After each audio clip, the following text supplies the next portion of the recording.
And so John Kilpatrick, he was the pastor of this Brownsville church and at the time.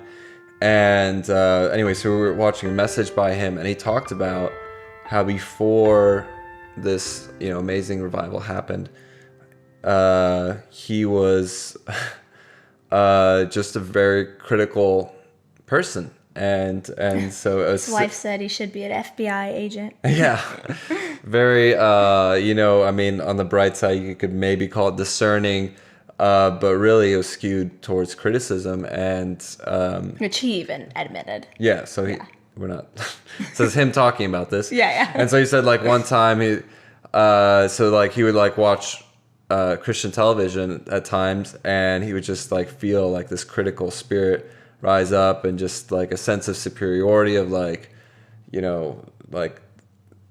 probably not from God, or that can't be God, or that can't be right, or just, looking down on these people speaking and on television, on Christian television, and he said except one time he was on TV and he was flipping through the channels and he happened to come on one of his programs, and after watching for a couple of minutes he feels that same criticism rising up in him, and he's like, oh, this he's like, I'm in trouble. This might be a problem when I'm criticizing myself on TV. Yeah.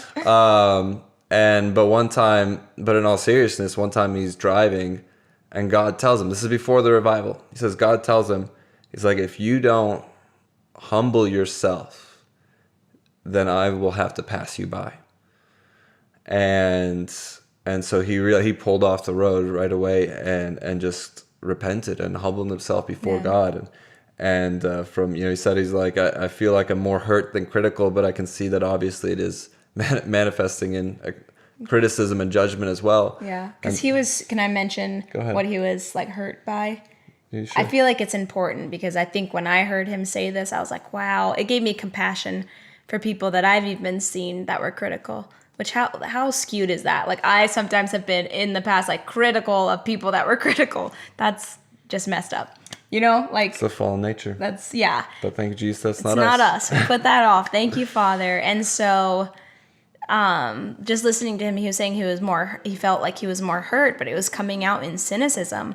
And the thing is, he was so hungry to see revival and had heard it promised, had it prophesied over him, he was just so hungry for that, and that he wasn't seeing it, that it was coming out as cynicism. And so just that gave me so much perspective too, and just grace for others.